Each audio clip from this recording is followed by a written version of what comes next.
তালাককে নিয়ে অনেক কম বেশি আছে, কিন্তু এক দুটো নয়, একাধিক রকমের কথা, একাধিক রকমের কথা। যেমন মনে করা হচ্ছে বর্তমানে তালাকে যেটা কাজিয়ানা অফিস সিস্টেম, যেটা যদি কখনো কোনো ছেলে মেয়ের মধ্যে সম্পর্কে সমস্যা হয়, উভয় পক্ষকে ডাক করানো হলো, তাদেরকে জিজ্ঞাসা করা হলো, সই স্বাক্ষর করিয়ে দিয়ে স্বামীকে বলা হয়েছে তুমি তালাক বল, তালাক তালাক তালাক তালাক তালাক তালাক, যাও ঘর যাও।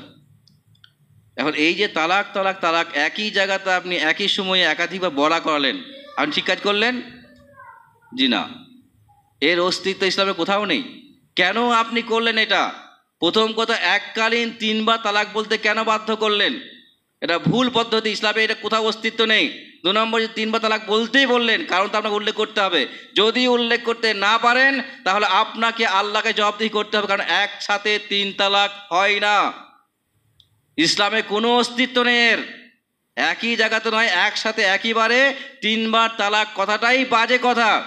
আর আপনারা সকলে হয়তো অবগত আছেন, বা আমরাও সব অবগত, যারা বাস্তবে তারা অবশ্যই জানেন বিষয়টা, যে একটা বিবাহিত মেয়ের কাছে সব থেকে জঘন্য কথা হচ্ছে তালাক। আপনি বুঝতে পারেন না? একটা বিবাহিত মেয়ের কাছে সব থেকে জঘন্য স্বামীর পক্ষ থেকে কথা হচ্ছে তালাক। আর আপনি কত বড় নিষ্ঠুর হতে পারেন যে মেয়েকে সামনে বসিয়ে তার স্বামীকে বলছেন তুমি বলো তালাক তালাক তালাক। নাউযুবিল্লাহি মিন যালিক। একটা মানুষের মানবিকতা থাকা দরকার, মনুষ্যত্ব টিকিয়ে থাকা দরকার ছিল। ইসলামকে একটু দূরে রেখে কথা বলতে পারতেন না, করছেন না। কেন করছেন আপনি এটাকে নিয়ে? ইসলাম ছেলে খেলা করা হচ্ছে, এটা ইসলাম। তো এখানে আপনাকে সেটাই করতে হবে যেটা ইসলাম শেখানো হয়েছে। আপনি যদি একটা ছেলেকে বলেন তালাক, তোমার যদি মনে হয় সংসার করতে ইচ্ছা নেই, তা তুমি তালাক দাও, আর তুমি তালাক দিয়ে সরে যাও এখান থেকে। 3 মাস পার হলে এমনি হারাম হয়ে যাবে।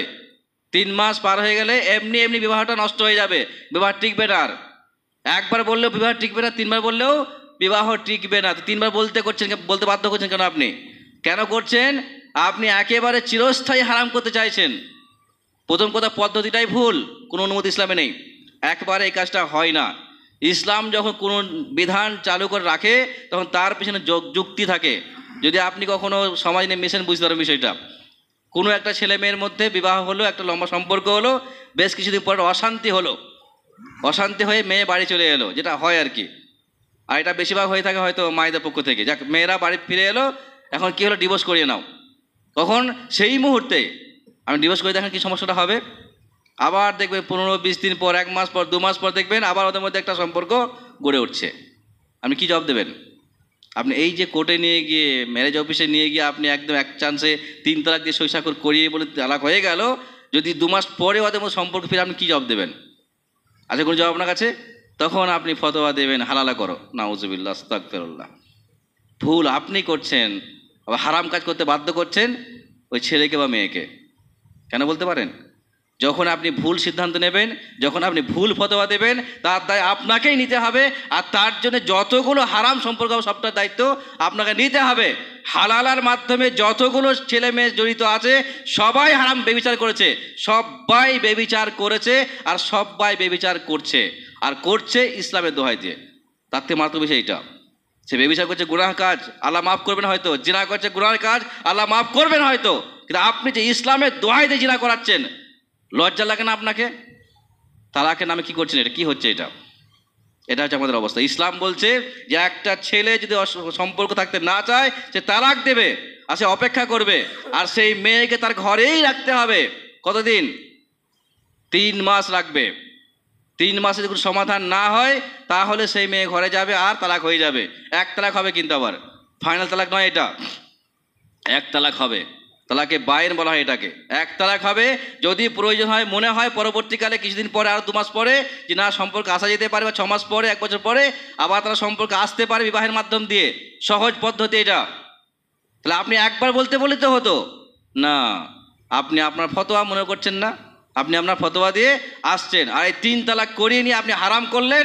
আর তারপরে যখন 6 মাস পরে সেই ছেলে মেয়ের মনে হলে সম্পর্ক আসতে পারে, আমাদের ভুল সিদ্ধান্ত ছিল, তখন আপনি বলছেন না আর তো যাওয়া যাবে না, যেতে গেলে হালালা করতে হবে, যেতে গেলে আপনাকে জিনা করতে হবে, বেবিচার করতে হবে।